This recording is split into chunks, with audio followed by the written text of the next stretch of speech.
because I've also gotten blowback from another individual that whose name I don't want to bring up, who had people emailing in my DMs, and I was like, yeah, I have nothing to do with this. Please stop. I feel like I know who you're talking about.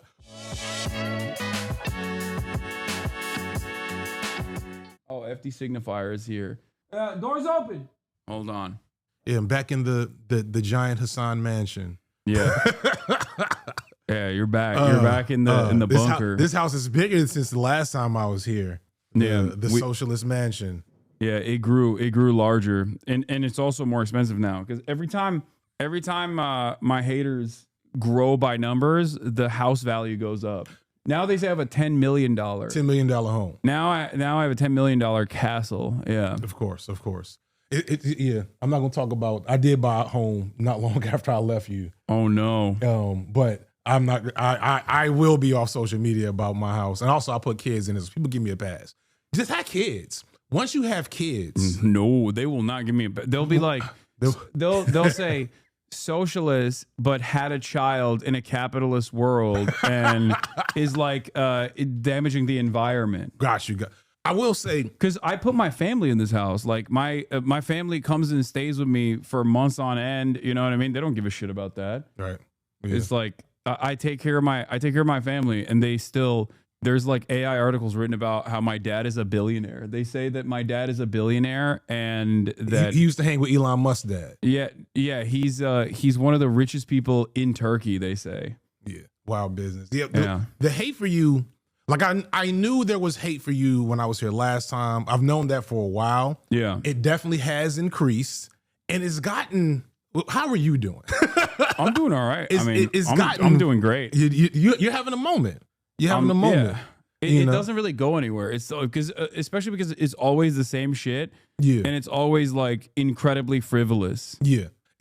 My thing is always when I care enough, is to ask for details. Yeah. And that's what I've been telling, because now that I'm getting just the fact that I'm positively associated with you, but also once you hit as much notoriety as I finally gotten to now, you just kind of become an economy of your own, like to have your own haters, to have your own anti-fans. Yeah, of course. So what I've been telling people is just listen, when they say something really bad about me, just ask for details. Just tell them to explain. 7 times out of 10, they can't. And those 3 out of 10 times, it's the pettiest, most online brain thing possible. Yeah. And it doesn't really go anywhere. Wait, let me fix this as well. And then we can do this. Here we go. I am streaming chat. I am now a Twitch. I'm officially a Twitch not affiliate. Partner? Partner. Or is it above affiliate? I don't know. Whichever one. Do you have a check? No, I don't have a check. So I'm so you're affiliate. Okay, I'm affiliate. Well, I'm getting paid. Yeah. I've made $200 off Twitch in the last. Yeah, you can get paid as an affiliate. Yeah. So check me out. I'll save all my shout outs for later in the chat. Like if I were you, I would have reduced down to 1 4-hour stream a week, like 3 years ago. No. I told you that last time I was like, hey, you should stream less. You should take more naps, do some yoga, and stream less. But you have cranked it up. But also to crank up, on a lighter note, since the irony of Trump being back in office is that like immediate aftermath of the Democrats being like, oh, we need a leftist Joe Rogan. Yeah. And everybody was like, Hasan. And I was like, yeah, but we also don't necessarily need the leftist Joe Rogan. We just need. I agree. Which it's ironic because I've been saying that nonstop, and like, you're saying that has made you the leftist Joe Rogan. People don't hear it. I keep saying like this is not an issue that you can podcast your way out of, and that it's not just about having more like leftists, more bros who are leftists or whatever. I mean that can help, but like. A lot of people, I think, even with this new recent New York Times piece that just came out, with the unfortunate title. I don't know if you saw it. No, you have a New York Times piece? Yeah, there was a new New York Times style section piece that came out. And it basically, let me see. A progressive mind in a MAGA body was the original title. Oh, God. But they changed it to a progressive mind in a body made for the manosphere. Dude, what are your proportions?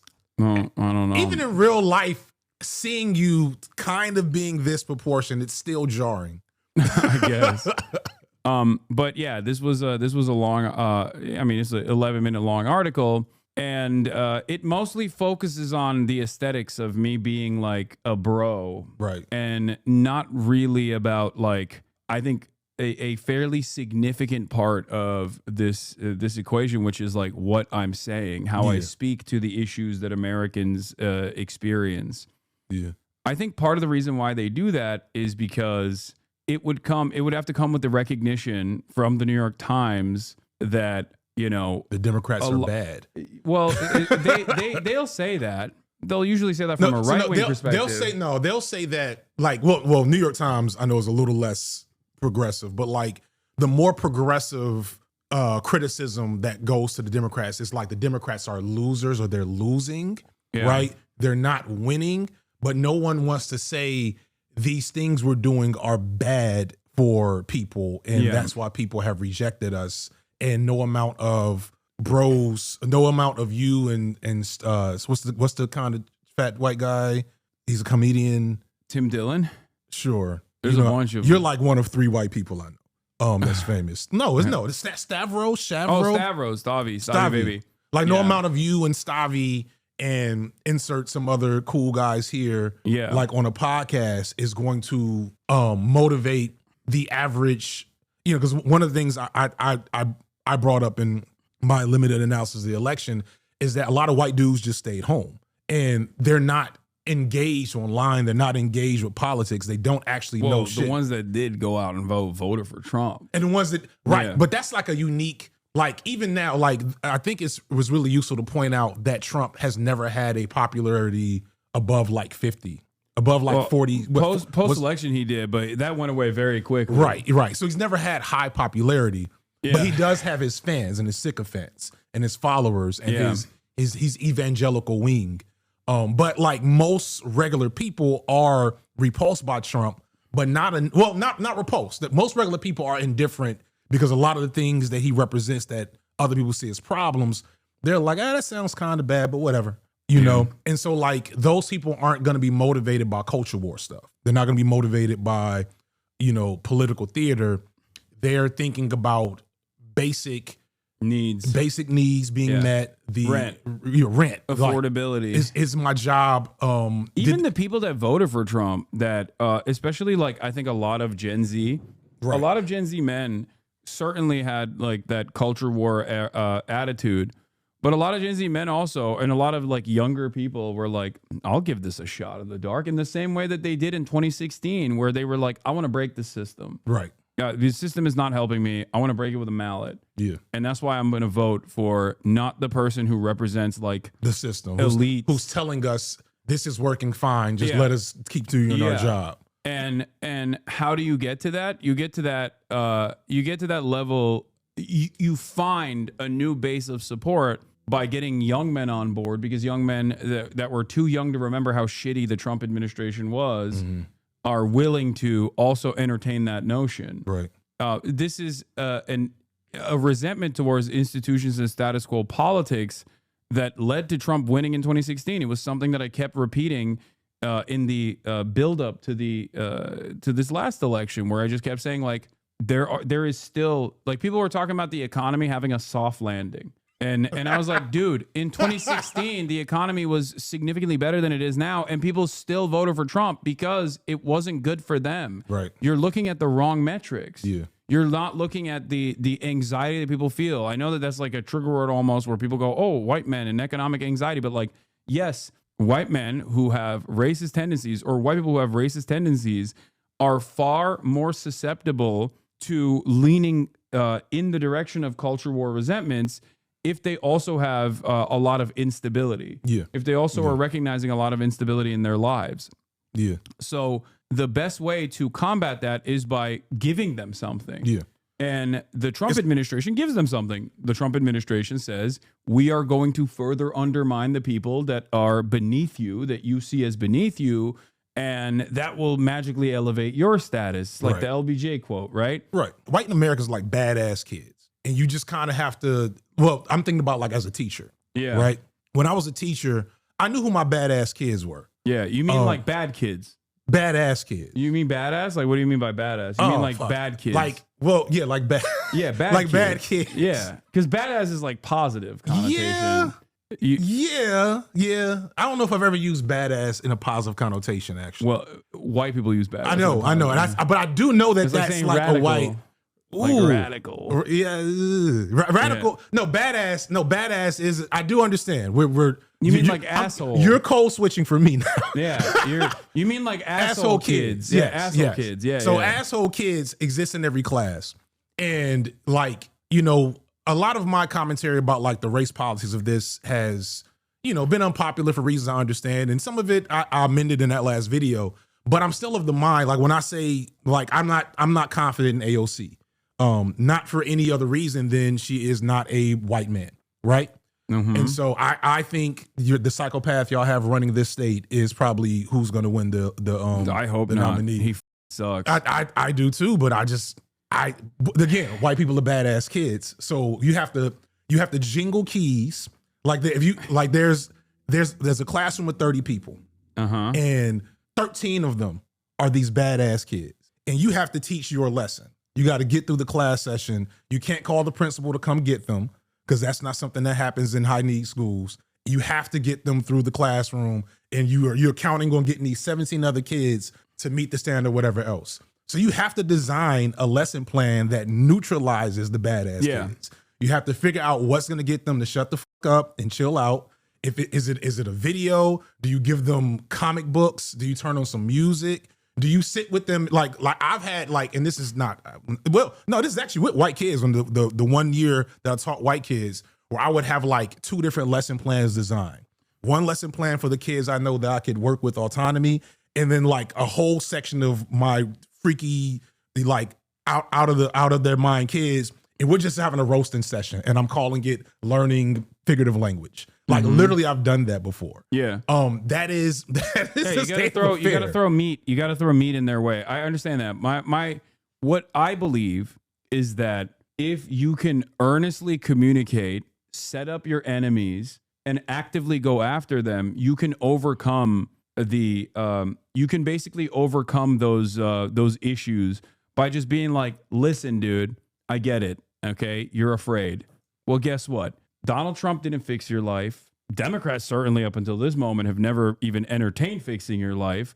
I'm telling you, your potholes are going to be fixed. I'm telling you, you're going to have housing. I'm telling you that you're going to have a good job with decent benefits and a good wage. And I think that the best possible way to overcome that is through implementing class politics as a class first approach. Yeah, because Americans are not very class conscious. The working class. They're not openly. They're not consciously class conscious. Yeah, they're not. They are not. Like that Maggie alone shit lets me know that we're far more class conscious from like a intrinsic level. Yeah. Like in an ironically almost reactionary way, where people only recognize like issues that their class position presents when something like that happens. Right. But that is yet another instance of like how bad things have gotten, in my opinion. Americans are class conscious. Of course, billionaires are very class conscious. Very class conscious.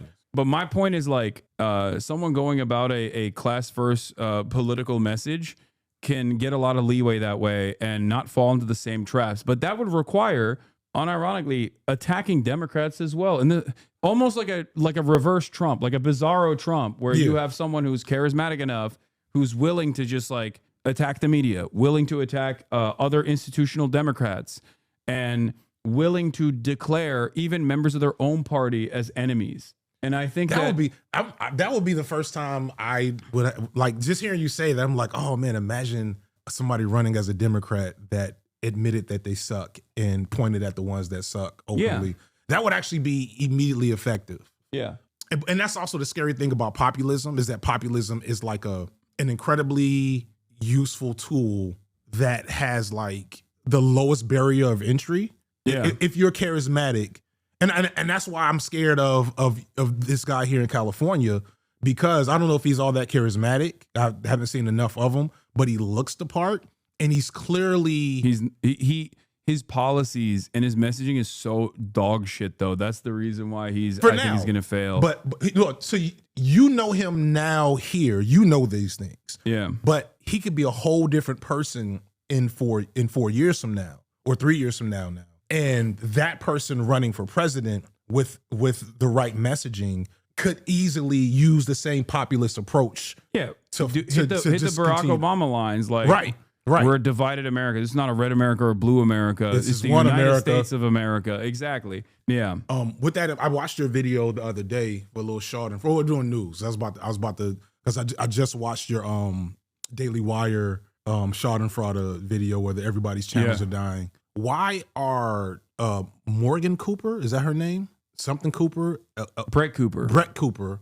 Why are her and Asmongold still working? Like, what are they doing? Like, because I do not, like, I've tried to watch, I try to keep up with shit, right? A little bit. I'm a video essayist nerd for real. That's why I'm good at my job. Yeah. Because that's all I really watch on YouTube most of the time, in between like a football podcast and something about anime or a horror story, whatever. But like, I'll dabble when I see things are popping off on the timeline. Okay, who's this? What's this? What's happening? And like, and I don't know. Do I even want to start fires with certain people while I'm here? Because I've also gotten blowback from another individual that whose name I don't want to bring up, who had people emailing in my DMs a couple of weeks ago, and I was like, yeah, I have nothing to do with this. Please stop. Don't give me an excuse to make a video about it. But I'm wondering, like, I feel like I know who you're talking about. How is, like, I've never seen Brett Cooper, a video of Brett Cooper videos. Never popped up on my timeline. Yeah. I only remember her because you mentioned her years ago. I'll tell you what it is. Brett Cooper is like the right wing's answer deliberately to what I was doing at the time, because they're much smarter than liberals are in general. Right. They openly admit this to this as well. Like, Turning Point USA documents show, like, basically do what Hasan is doing in their but it looks so fake, though. It is, but it doesn't matter. People still, you know, she's they talented still like enough to carry it. Yeah, I think she is. I think she is talented for sure. It's because she was doing what I do in the way that, like, I don't always serve you the vegetables. I give you some sweet around it as well, right? Like, I don't just talk about politics or reveal my worldview every single moment, right? But I do it in the process of like reacting to silly shit or talking about culture and lifestyle. And that's precisely what she does, where she focuses on, like, things that are popping in the ecosystem, like, you know, not enough fuckable women in video games. Well, that's Asmongold. So that's Asmongold. So Asmongold does that as well, where he is, like, established. He's an established, prominent figure that has, like, all the reactionary tendencies that gamers have, and he, for years and years, has been doing this, like, anti-woke shit in gaming. Right. And it was perfectly organic for him to move into the political sphere as well, in the political arena as well, and then talk about Trump from the perspective of content, and present himself as, like, an apolitical, unbiased guy who just seemingly always on board with Donald Trump. Right. So notice how for both of these guys, for Brett Cooper is drama and culture, and for Asmongold is also drama and culture as well, but, like, mostly gamer related shit. It's not like Ben Shapiro in the way that Ben is a political commentator first and foremost, and boring and nerdy and annoying, and tries to, like, intellectualize the reactionary ideology. For them, they're just like you. They're a regular guy who has these opinions and thinks Trump is based. There are a lot of people like that. Yeah. Unfortunately. Yeah. There are a lot of people, especially online, like Asmongold. Do you want to drink? No, I'm gonna stick with water because I know I'm gonna eat. I've been eat like I'm trying to get like you. I'm trying to lose like 20, 30 pounds. I'm gonna order chicken in a little bit if you want to eat what I eat. That sounds horrible. Healthy Middle Eastern chicken. It's actually delicious though. Okay, a healthy Middle Eastern chicken. See, yeah. See that if you just said chicken. Yeah. What did you think I was gonna get? Just like bland chicken, boiled chicken, chicken, the best way. No. No way. Did we order the chicken? Yeah, I'm starving. Okay. I'm trying to. Do you want grilled chicken or do you want something different? Give me is this Mediterranean? Yeah. Give me a grill. You got a shawarma? Is that Mediterranean, or do I do a racism? It's not healthy. I gotta be healthy. You're right. I'm gonna get you what I get myself. Yeah, okay. That sounds awful, but I'm gonna do it. Okay. Because I'm trying to lose weight. I'm gonna get you one thing of chicken. This is my and then problem. I'll give you a treat on the side as well. Shawarma's not healthy. It's like no, it's so fatty. Here, I'll get you. No. I'll get you chicken shish kebab as well. Okay. Which is like a little more still healthy, but like a little, you know. Here, I'll get that with bulgur as well, so you can. I have lost like 15 pounds. In the last, like slowly in the last year or so, because I just started. I think the end of 2023. Yeah, end of 2023. I started working out regularly for the first time, and like since I had kids. I have to stand up. My ass is starting. How do you do this for hours at a day? You can swap out to that chair. It's a little bit comfortable, more comfortable. Yeah, Unk is stretching. He needs to stretch a little bit. But the food is here. Dope. Is this the thing? Wait, where's the shish kebab? Oh damn! Instead of shish kebab, they just gave you grilled chicken instead. No shish kebab. That's fine. So you have 2 plates of grilled chicken. All right, this looks good. It is good. You'll like it. This smells good. Yeah, I promise you, it's good. This is not, and this is why this is not look or smell like white people food, Hasan. Which is why you will always be a brown. Do we call Middle Eastern people brown too? Are you guys just with? It depends. Like, I mean, you know my take on this. I say I'm white. I look white. I feel like me saying like I'm. You POC, are very white. I can't. Yeah, I when I try to dance. All right, here we go. Yeah, you like it? Yeah. Look at this. This is just Mediterranean food, though. So look at this. Look at this freaky shit that I do. What is this exactly? That is a very spicy pepper. Oh no, I don't need that. I fuck with spice. I don't fuck with spicy because I get really bad heartburn. Oh yeah, and I just have the mouth of a child. Give it to me. I'll eat it. Okay, I'm gonna roll that back over to you. Yeah, just dump it in there. I can't eat without watching TV. I'm an American, so what we got? You can't eat while you're watching TV? Without watching TV. Oh yeah, that's how I roll. This is my favorite thing. I'm American. I'm a child of the 80s. Those aren't spicy. Yeah, it's just a tomato. Oh, you don't fuck with tomatoes. Okay. Heartburn. Tomatoes give you heartburn? Yeah, red sauce gives you heartburn. Damn. Not yet, but give it some time. Keep sitting here in this chair. I mean, yeah. 40 hours a week. I hope not. Are you trying to pill like I am? Low key. Shout out to IShowSpeed. Yup. For putting China on the map. Remember, I told you I like him. Yeah, and I remember being like, but I made a video in support of him a little while ago too because I realized what he was doing. There's still some problems there, but like I'm not gonna be Aaron Magruder. You feel me? Where people can come back and look at me being a little too hard on essentially kids acting in ways that kids tend to act. Yeah. He could be much, much worse. Oh yeah. And I've seen that. So no, the environment that he literally grew up in, he could have been a psychopath, dude. And he has a bunch of like really fucked up things that he did when he was like 16. Mm-hmm. I've seen him. But like considering where he's at now, it's amazing. He's incredible. Yeah. And it's funny because like he literally in a different timeline got drafted this weekend in the NFL. Oh, it's yeah. so absurd. He's like an elite world-class athlete for no reason. Absolutely. He's insane, dude. Yeah. So chat, like, no, in all seriousness, this was delicious. As you can see, I'm about to hit my Uber. I'm just warning Chat, you. before I roll, follow me on Twitch. I'm on Twitch now. I don't stream as much, so do that. Good sell. Yeah. The Twitch thing is like, I'm just trying to create a more robust multiple streams of content to farm myself a little bit more. Because I want to be able to take longer breaks in between videos. I'm a Patreon's fine. Everything's fine. Everything's fine. I'm not doing good. Yeah, please join the Patreon and all that shit too. Is Encore? No, I'm a wealthy, famous YouTuber.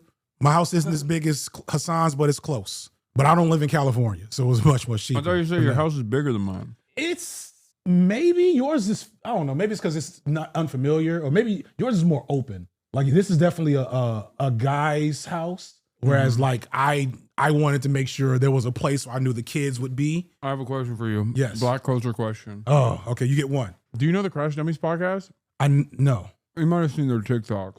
Possibly. If the really funny guy, one's kind of like brolic, one's kind of They're both pretty brolic, but yeah, they're hilarious. They're I've seen them before. Mike and Pat. Yeah, I think I know. Good friends of mine. And Mike was telling me that black people never go past a certain point in a house unless they're like directly invited. That's what he said. Because he was like, I've never seen your backyard, and I was like, bro, you've been here so many times. And he's like, I've been here twice. Where have I been? You've only been here in the bathroom. So I'm asking you, is that a real thing? Yes, that's a real thing. That's a real. It's. I'm people here. All right. Peace and blessings, chat. Till next time.